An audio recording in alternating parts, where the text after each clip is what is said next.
Hey, welcome back to Left Brain Liz. That's me.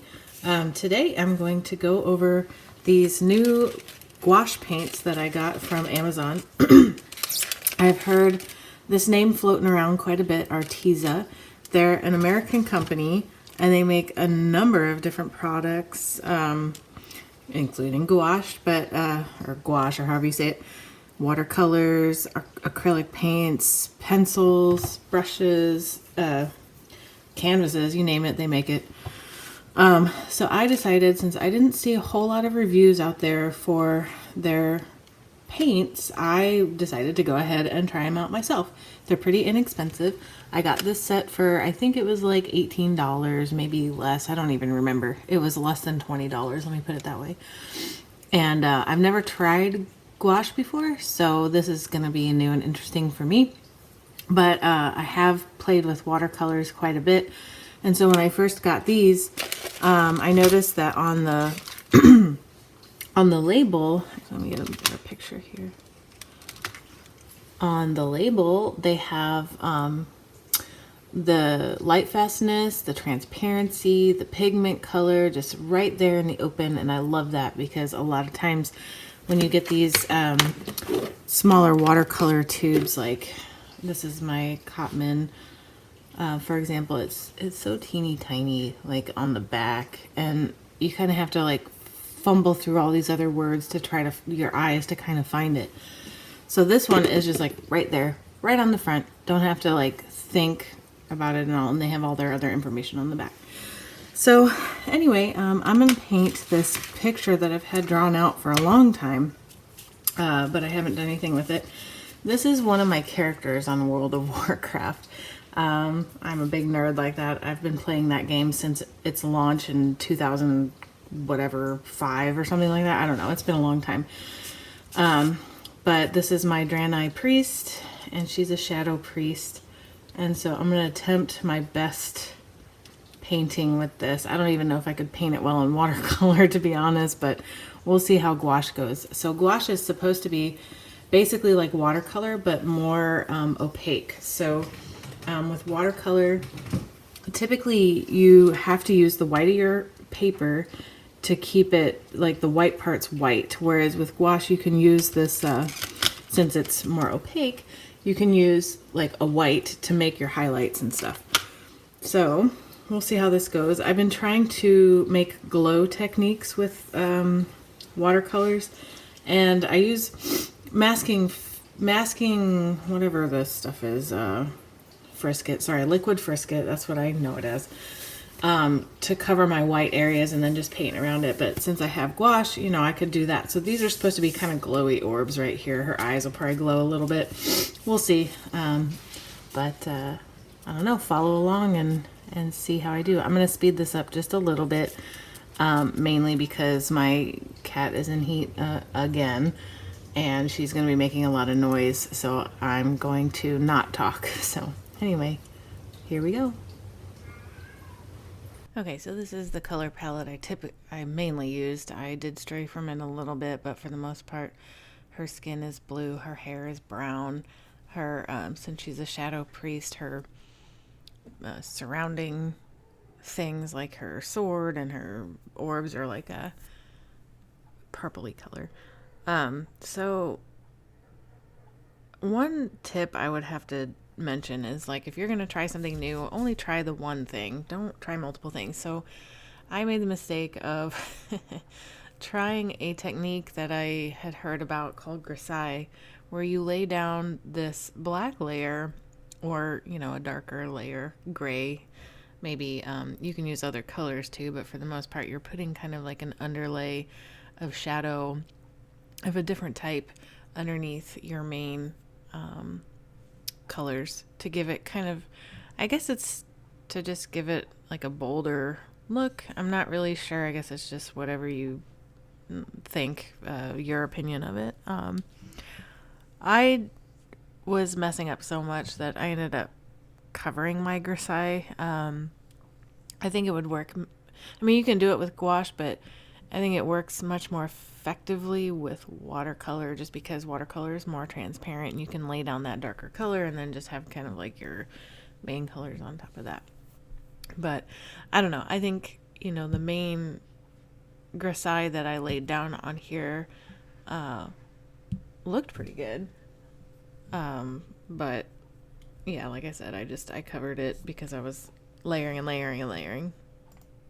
Part of me wishes that I didn't mess up so much, and then I just kind of like did it right, because I really like how the grisaille ended up on this illustration, but that's okay. Lesson learned. We all learn things from time to time.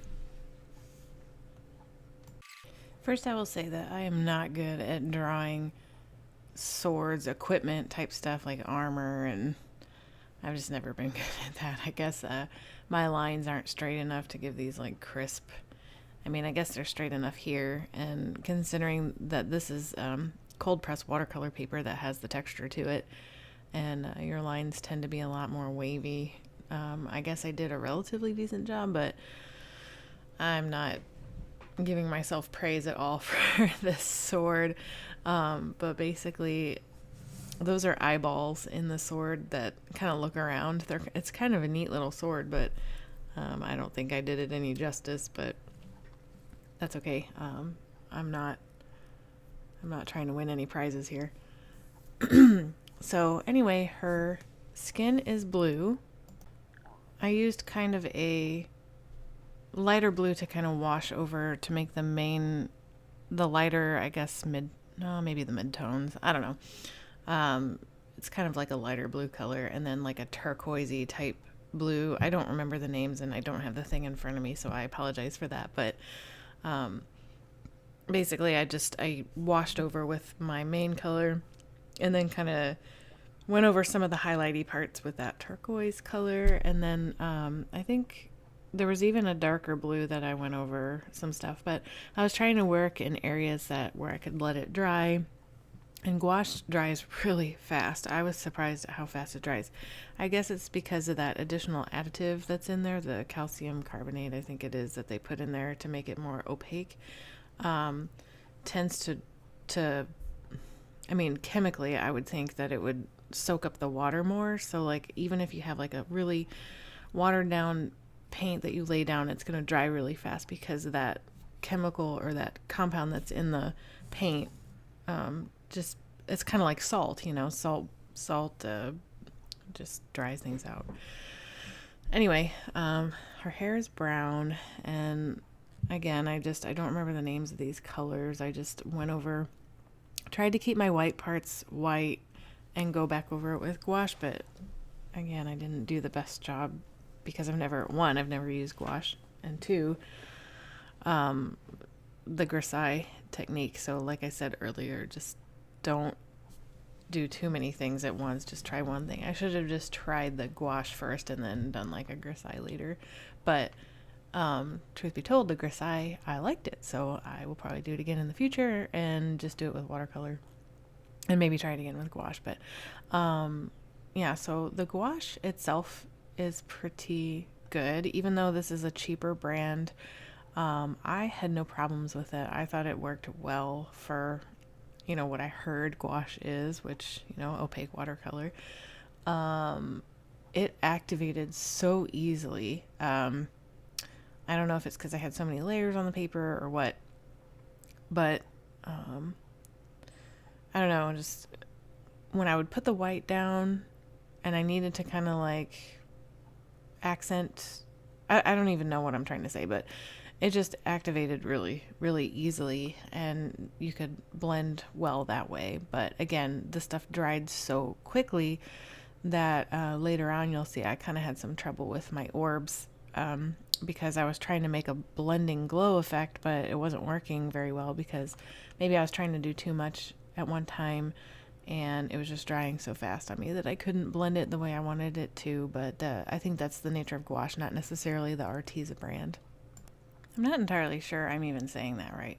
Arteza, I don't know. It's a low-cost option for art supplies, and I've been wanting to try gouache for a while and just never really pulled the trigger because you hear you hear the praises of Holbein and all those other brands, but I just did not have the budget to pay for that. So I mean, I do all kinds of art stuff. I guess I can't really talk, but I do watercolor. I dabble in acrylic and color pencils. So I've got like all kinds of art supplies, and art supplies are not cheap, especially if you want good artist quality stuff. And I have probably $100 worth of cheap brushes, if that tells you anything. So, I'm cheap brushes, not expensive brushes. So I tend to go overboard, but you know, the Holbein sets and stuff, like you only get so many, and it's like, you know, $60 or whatever it is. So eventually I'll try it. In fact, I'm really wanting to try their watercolors, but haven't gotten that far yet.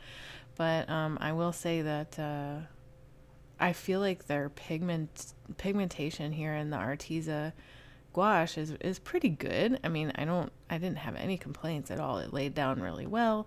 It mixed really well. It blended relatively well where I wanted to like blend smaller areas that didn't dry so fast, like my orbs. But I think it's a pretty good value for if you're looking to try gouache and you don't really want to shell out the money for the big brand right away. But yeah, I actually kind of want to try some of their other products too, because I think they make color pencils, which I don't know. I honestly, color pencils are a tricky thing. I have a number of different kinds. I have, you know, the Prismacolor. I have the Caran d'Ache Luminance, and you know, all the different kinds. And it's hit or miss with a bunch of different colors, really. So it's like within its own, you know, thing, it can be different. So with the Arteza colored pencils, I'm not really holding my breath on that one. All right, well, here's the final product. I did scan it in my computer and kind of soften up those orbs quite a bit because they looked really rough, but that's okay. I think that's the beauty of mixing digital with reality, I guess. I don't know. But anyway, I had fun doing this. It was a good experience, and now I have plenty of gouache to play with, and I can do other, you know, projects with them, and I have some other illustrations I could do. If you would like to subscribe, you just click on my portrait on the right there. And if you'd like to get notifications when I update, just click on the bell. And remember that I will update every Wednesday with some new art project, whether it be science-based or just an illustration or talk about thoughts or whatever it may be. So Sundays are soap making Sundays for now, and join me there if you are interested in the soap making process. But anyway, thank you for watching, and I will see you next time. Bye.